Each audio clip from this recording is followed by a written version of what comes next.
자, 이번에 또 새롭게 마련된 코너입니다. 네, 입말올. 입말올이 무엇인지 이분한테 들어보시면 됩니다. 알파프로 투자 전략 정태근 팀장 나와 있습니다. 어서 오세요. 네, 반갑습니다. 네, 입말올이 뭘까요?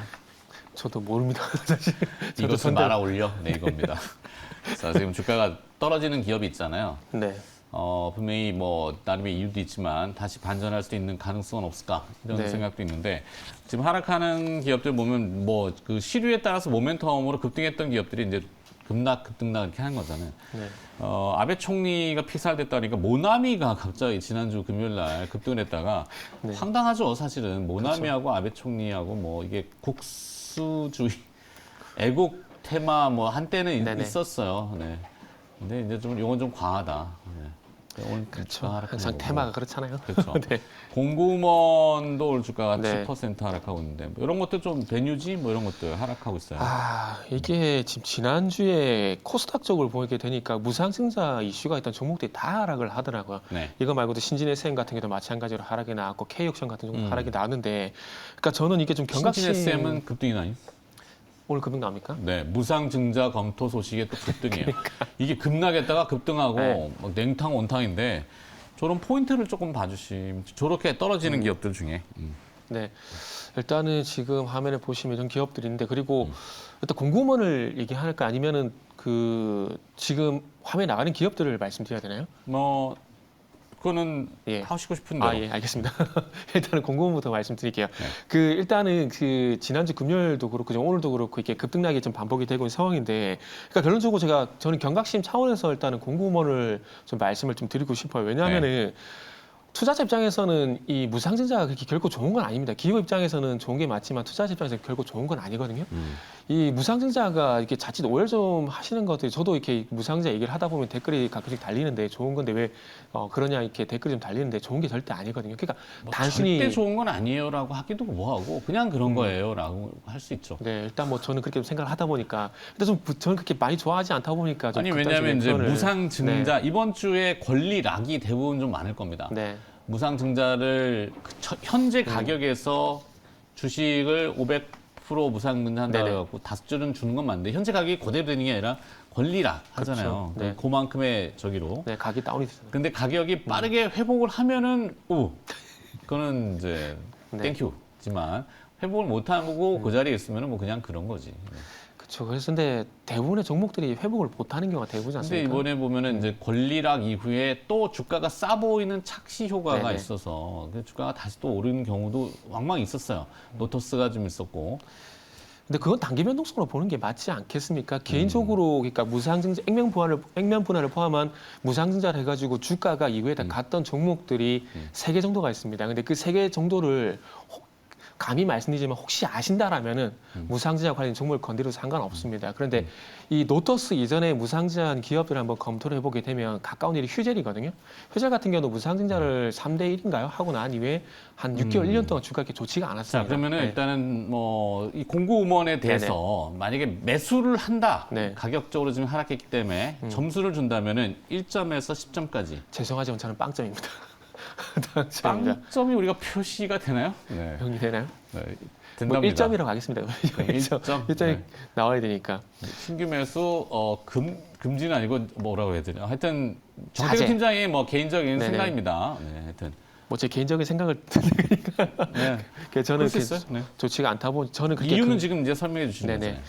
그래서 일단은 보유자분들은 일단 3만 원 정도 지지를 좀 보자라고 좀 말씀드렸는데 이미 3만 원이 이탈이 된 상황이라서 아마 노토스의 사례를 보게 되면 거의 주가가 비슷하게 좀 공고문이 진행이 되고 있는 상황이거든요. 그렇기 때문에 어쨌든 3만 원이라는 가격대도 중요하겠지만 이 3만 원대 전후로 했었던 추가적인 하락이 좀 제한되는지 여부 그거를 보자라는 판단에 3만 원대 지지 확인을 좀 말씀드렸던 거고요. 그리고 신규 매수는 조금 완화해서 말씀드리면은 저는 좀 신규 매수는 자제를 했으면 좋겠습니다. 이미 네. 이 무상증자라는 어떤 이슈를 가지고 주가는 충분히 제가 볼 때는 변동성이 나왔다고 좀 판단이 되거든요. 그렇기 때문에 이제는 뭐 투자 매력도는 떨어진다라고 좀 말씀드리고 싶습니다. 좋습니다. 네. 자, 그러면 제가 또 여쭤볼게요. 따로 예, 예. 정하신 게 없다면은 네네. 강원랜드가 지금 네. 5거래일 연속해서 하락해요. 네. 하락일수록. 네네. CJ제일제당도 5거래일 연속해서 하락해요. 네네. 뭐 기업에 특별한 하자는 없는 것 같은데 이유는 뭘 것 같고 이런 네. 기업들은 만약에 저가의 매수를 좀 노려본다면은 네네. 점수를 준다면. 네, 일단은 말씀하신 강원랜드부터 좀 보게 되면 이거는 어찌 보면은 좋아질 거라고 많은 분들이 예상했지 않습니까? 네. 엔데믹, 네. 리오프닝 하면서 얘기했었는데 아. 중요한 건 다시 확장되는 것 때문에 영향을 받는 것 같다. 그런 것도 코로나가? 최근에 와서는 있는 것 같고요. 있는 것 같고 그 이전부터 주가 흐름을 보게 되면은 특히나 강원랜드 같은 경우는 28,000 돌파가 안 되고 있는 상황이었었거든요. 근데 이게 조금 전에 말씀드렸듯이 기대감에서 엔데믹 기대감, 리오프닝 기대감 이런 종목들이 이제 풀리게 되면은 좋아질 거야 그런 기대감들이 올라왔었고 정작 중요한 건 좋아질 거야. 그러면 이게 좋아지는 게 기업은 뭘로 나타나야 되느냐? 결국 매출로 나와야 되거든요. 네. 근데 그런 부분이 딜레이가 되다 보니까 주가 상승이 제한되고 있고 또 최근에 와서 또 이 코로나가 다시 퍼진다 그러니까 투자자 입장에서 과연 강원랜드 사고 싶을까요? 네. 그렇지 않다 보니까 제가 볼 때는 이렇게 좀 상대적으로 타격을 좀 받는 것이 아닌가라는 생각이 들고요. 그러네요. 네. 다시 또 그리고 확산될 줄은 예측하기가 네, 뭐 맞습니다. 물론 어느 정도 있긴 있었는데 좀 분위기상 이렇게 네. 또 약간 그 심리 부담을 주는. 그렇죠. 네. 네. 약간 이런 표현이 맞을지 모르겠는데 약간 찝찝하지 않습니까? 들어가게. 그러니까, 네. 또 퍼진다는 얘기 나오니까. 오케이. 예. 그래서 제일제당? 일단은 네. 점수를 주자면은 네네. 점수는 일단은 보류? 4점 정도 될 것 같아요. 4점. 예, 4점도 5점 주고 밑으로 내려갔네. 네. 적어도 이거는 박스권 정도 한번 노려봐야 될 것 같습니다. 그렇기 때문에 일단 어쨌든 박스권 정도 대응은 여력이 있다는 점을 보게 되면 일단은 4점 정도 줄 수 있을 것 같고 그렇다고 지금 당장 매수는 아니고요. 네. 매수는 아니고 일단은 23,000원. 네네 내지는 전저점이 뭐, 이탈이 된 상황이기 때문에 뭐 일단은 24,000원 부분까지 또 기다려 보셔야 될 것 같습니다. 오케이. 네, 그다음에 따로 보시는 기업이 있는 것 같아요. 우리산업? 네 우리 산업. 그건 뭔죠? 우리 산업은 아시겠지만은 그 자동차? 네네 자동차. 자동차 보게 되면 우리 산업을 볼 수밖에 없는데 요게 또 이제 열 관리 부품을 이제 2023년부터 공급한다는 얘기가 있는데 네. 이게 현대위아가 열 관리 모듈을 이제 2023년부터 공급을 일단 진행하거든요. 점수부터. 아 예. 네. 죄송합니다. 이말올이라는 게 이것을 말아 올려잖아요. 못 말아 올리면 이제 저기 하는 건데. 네, 제가 자꾸 이게 섬이다 보니까 순서를 자꾸 저도 뒤지는 것 같아요. 처음이에요. 개편하고 처음이기 때문에 네. 우리 산업에 대해서는 이말올에 점수를 준다. 8점. 8점. 네. 요거는 가능성이 높네. 네, 그렇습니다. 일단 오늘 장세 분위기가 상당히 괜찮은데 네. 이 분위기 타서 우리 산업도 가지 않을까 생각이 들고 어허. 그리고 최근에 이 현대차가 전기차 관련해서 상당히 잘하고 있습니다. 잘하고 있는 상황이고 그와 관련해서도 관련된 부품을 이제 우리 산업이 또 공급한다는 얘기가 나오기 때문에 현대차의 후광 효과를 볼 가능성이 상당히 높다라는 거죠. 그래서 그런 부분들을 보게 된다라면 당연히 뭐 좋은 점수를 줄 수밖에 없는 부분들이고 9점이 아닌 8점을 좀 준 거는 기존에 어쨌든 유럽 그 미국 쪽에 어떤 전진 기지가 있다라든지 그리고 1차 벤더라든지 이런 부분의 어떤 확인이 좀 필요하기 때문에 일단 8점을 드렸다 보시면 될 것 같아요. 근데 반등은 나온다. 네. 이렇게 좀 생각하고 있습니다. 오케이. 하나? 하고 말고? 조금 전에 그 CL제당 말씀하셨잖아요. CJ제일제당. 네, 그거도 말씀드려야 될 것 같은데. 가봅시다. 그럼 CJ제일제당. 요것도 지금 3일 연속 하락을 하고 있습니다. 근데 소위 말하는 5일 연속 하겠는데. 예, 예. 241선 돌파가 지금 이루어지지 않고 있는 상황인데 요거는 제가 봤을 때 좀 시장 분위기 탓이 좀 있는 것 같아요. 공교롭게도 CJ제일제당이 지금 차트를 보시면 아시겠지만 7월 5일 부근부터 해가지고 추가 상승이 어쨌든 제한되고 있는 상황이거든요. 네. 근데 제가 이 기점을 왜 잡고 있냐면 지금 전반적으로 시장 분위기를 보게 되면은 어쨌든 시장이 추가 하락이 제한되고 있다라는 겁니다. 그러니까 시장이 하락을 할 때 어쨌든 대외 변수에서 좀 한 발짝 물러나 있고 그리고 실적에 대한 얘기도 나오다 보니까 삼양식품이라든지 오리온인지 이런 종목과 더불어서 CJ제일제당도 부각이 됐었는데 또 시장 분위기가 바뀌다 보니까 굳이 지금 자동차 섹터도 강하고 시장도 좀 안정을 찾고 있는 상황들 속에서 매력도가 저는 개인적으로 좀 떨어졌다 생각하고 있으니까 상대적인 소외?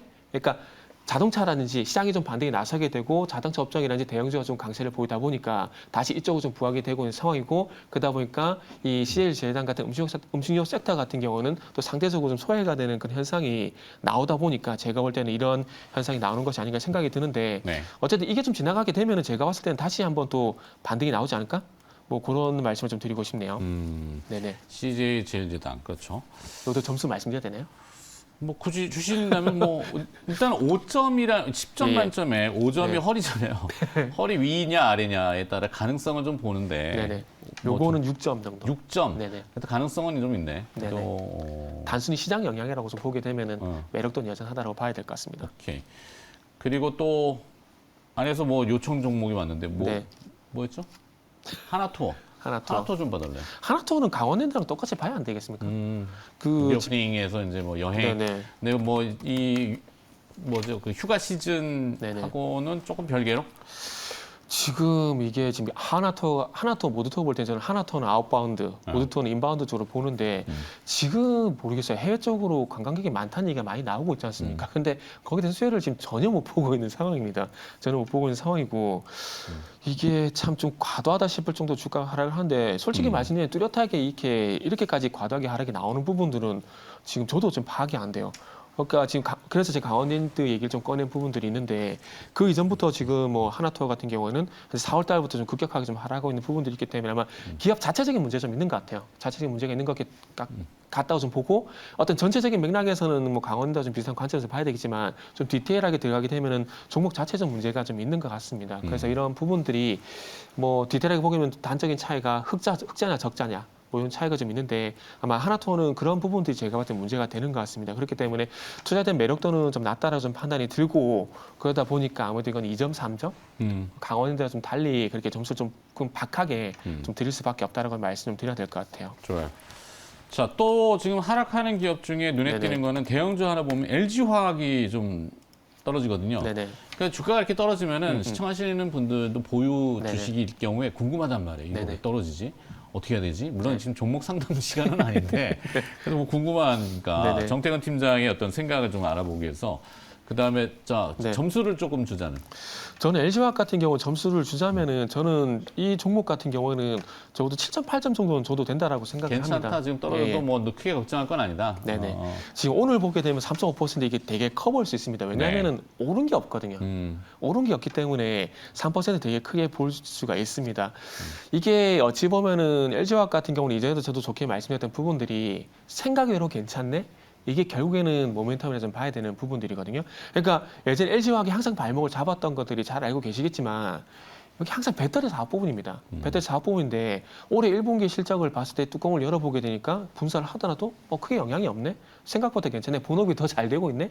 이런 얘기들이 나오는 상황이고요. 그러다 보니까 반등 시도가 나왔었고 또 시장 영향에서 좀 하락이 나오고 지금 또 2분기 부진한 실적 아침에 보니까 이런 뉴스도 나오고 있는 상황인데 저는 개인적으로 LG화학이 지금 8,800원, 9,000원 2분기도 이미 예상이 됐던 실적이라 좀 생각을 하고 있습니다. 그렇기 때문에 왜 이런 뉴스가 나오는지 저는 개인적으로 이해가 좀 안 되는 상황이에요. 그리고 지금 유가가 어쨌든 하락을 하고 있는 상황이지 않습니까? 이제 네. 상승보다는 하락 쪽으로 전환이 되는데 그렇게 된다라면은 104달러인데? 네? 104불이면은 네. 하락? 그러니까 지금 110달러 대비해서는 이제 쭉 그 어떤 유가의 상승 추세가 상승보다는 이제는 그래도 상승보다는 하락으로 좀 전환됐다고 좀 판단이 되거든요. 그렇다고 제가 뭐 90달러 쪽으로 내려간다. 그건 솔직히 힘듭니다. 왜냐하면은 현재 유가 말씀하시니까 이거기도 추가적인 의견을 드리면은 지금 유가가 공급이 늘어난 건 아니거든요. 경기 침체에 대한 우려감 이 부분 때문에 포지션이 빠지다 보니까 유가가 하락하는 부분들이지 공급은 늘어난 건 절대 아니라고 생각이 듭니다. 그렇기 때문에 아마 90달러 아래 많이 빠져도 저는 90달러 아래쪽으로 내려가기 힘듭니다. 이건 증산이 이루어지지 않게 된다라면은 저는 분명히 힘들다고 생각을 하고 있고 어쨌든 이제 상승 추세에서 이 부분이 좀 주춤해지고 단기적으로나마 하락으로 전환된 부분들이 좀 분명히 있는 상황들이기 때문에 이 부분을 계속해서 말씀드리기가 뭐냐면은 결국에 나프타라든지 파라자할리라든지 석유화학 원료 만드는 회사 쪽으로 수혜가 될 수밖에 없다라고 생각합니다. 뭐 2분기 6월달 전까지는 유가 급등을 하다 보니까 이와 관련 정제 마진 관련된 회사들이 뭐 SO라든지 SK이노베이션 부각이 됐지만 어쨌든 유가 상승의 정체가 이루어지게 되면서 거기에 대한 반대 수혜는 이 정제 마진에서 뽑아낸 석유화학 원료를 만드는 회사 쪽으로 갈 수밖에 없을 것 같아요. 그러다 보니까 롯데케미칼, LG화학 이게 제가 좀 보기에는 조만간 부각될 가능성이 있다라고 봅니다. 그렇기 때문에 뭐 LG화학은 다시 한번 좀 바닥을 확인한다 좀 보시고요. 뭐 올해 3월달부터 보게 되면 LG화학 같은 경우는 50만 원대 전후로 해서 어쨌든 지지력이 나오고 있는 상황입니다. 그렇기 때문에 50만 원을 이탈할 가능성은 전 낮다라고 생각이 들고 50만 원 부근에서 뭐 저가 매수 한번 나서 보실 생각이 있다라면은 충분히 저는 괜찮다라고 오케이. 생각을 하고 있습니다. 알겠습니다. 자, 네. 지금 빠르게 또 움직이는 기업들이 있어요. 네네. SK 바이오사이언스가 최근에 보면은 딱 기준을 세우고 K백신으로 올라왔습니다. 예. 그 뒤에 이제 또 코로나가 다시 재확산되다 보니까 뭐 오늘 시젠, 뭐 SD 바이오센스, 그다음에 휴마시스 뭐 이런 쪽이 막 들썩들썩하는데 네. 따라 붙어도 되는지 아니요, 이건 전 안 된다고 안 봅니다. 돼? 예. 이마롤 가지 마. 2만 원인데 이게 만약에 진짜 이게 지난 7월 6일, 오케이. 지난 10일 정도면 되는데 지금은 여기서 들어서 얼마나 먹을 수 있을까라는 그런 고민이 좀 들어요. 그리고 오케이. SK 바이오사이언스가 뜨는 건 그거지 않습니까? 국내 백신 일어나는 상징성. 네. 요거 이상 그거 아니라고 생각합니다. 따라가지 말자. 네. 오케이. 그다음에 또 혹시 보이는 게 있나요? 따라간다라면은 차라리 참 이 기업을 좋게 본다라기보다는 HLB가 더 낫지 않을까 하는 생각이 들어요. HLB? 예, 전 개인적으로. 그러니까 지금 어쨌든 그 SK 바이오사이언스의 상승을 노리고 들어간다라면은 네. 지금 자리에서는 HLB가 더 낫지 않을까라는 생각이 듭니다. 저는 개인적으로 차트만 굳이 보게 된다라면. 네. 예. 요거는 이 말 올리는 게 말아 올린다 자꾸 이렇게 입에 쭉쭉 빼는데 그러면 엔터 쪽은 좀 어떨까요? 엔터 쪽은 이제 지금 제가 좀 네네. 빠르게 지금 계속 보고 있으니까 그냥 참고만 좀 하시면 되고 저는 YG 플러스 좋게 보고 있습니다. YG 플러스. 네네. 왜냐하면 왜냐하면은 따라붙어?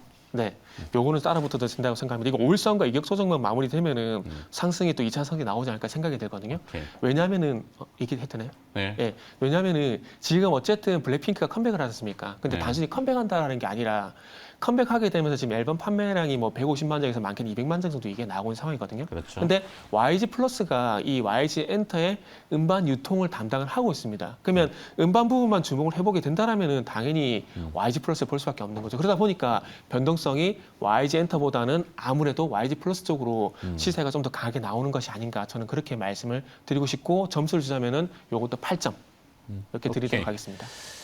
자, 기업들과 군종들을 조금 빠르게 훑어봤고 움직이는 거에 대해서 우리가 대응하고자 이렇게 네. 코너를 마련했는데 스피드 퀴즈 같네요.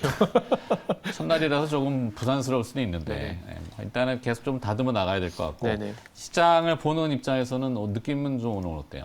시장은 저는 개인적으로 좀 바닥 잡았다라고 좀 생각을 하고 있거든요. 제가 보는 거는 네네. 외국인입니다. 외국인이 지난주부터 채권 시장하고 네네. 주식 시장에서 쓱 들어와요. 이게 신규 매수는 아닌 것 같고 네네. 환매수 내지는 스탑로스 아니 저기 뭐야 그 뭐지 이거 숏커버 네네. 숏커버가 조금 더 들어올 것 같다는 생각이 들거든요. 네네.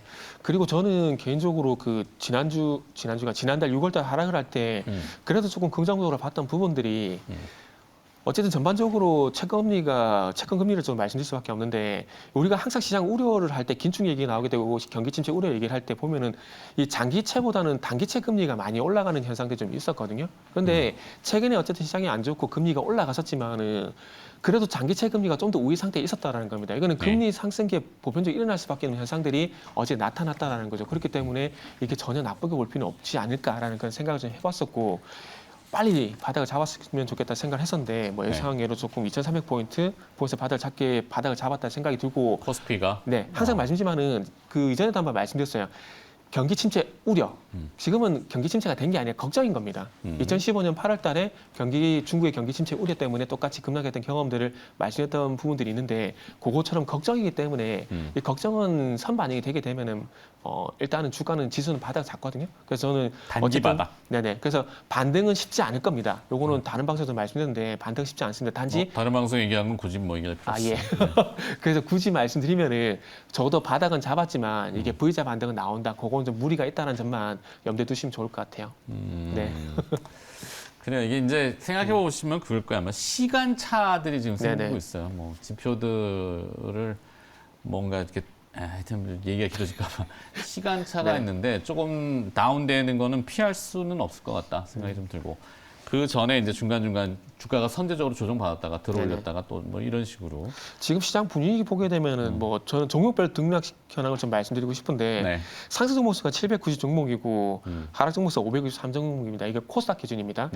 그러니까 이게 어찌 보면 너무나 당연한 얘기인데 상승 종목수가 많다라는 건 매수 심리가 우위라는 얘기입니다. 그렇겠죠. 그럼 적어도 시장은 추가 상승이 제한되더라도 종목들 분위기 나쁘지가 않다라는 거죠. 그렇게 보게 된다면 분명히 시장에서는 또 대안을 찾을 거고 종목별 장세는 나올 수가 있기 때문에 시장 그래도 긍정적으로 볼 수 있을 만한 요인이라는 거죠. 네. 네. 자, 여기까지 듣도록 하겠습니다. 뭐 기업들을 좀 빠르게 봤는데요. 네. 타이틀은 이제 이마롤이라서 떨어져 있는 거를 이제 볼 건지 이거 네. 괜찮은지 아니면 또 오르는 기업을 또 계속 따라붙어야 되는 추격 정도 해도 되는지 개장 후에 여러분과 함께 고민을 해봤고요. 도움 말씀 주신 분은 알파프로 투자전략 정태근 팀장이었습니다. 고맙습니다. 네, 감사합니다.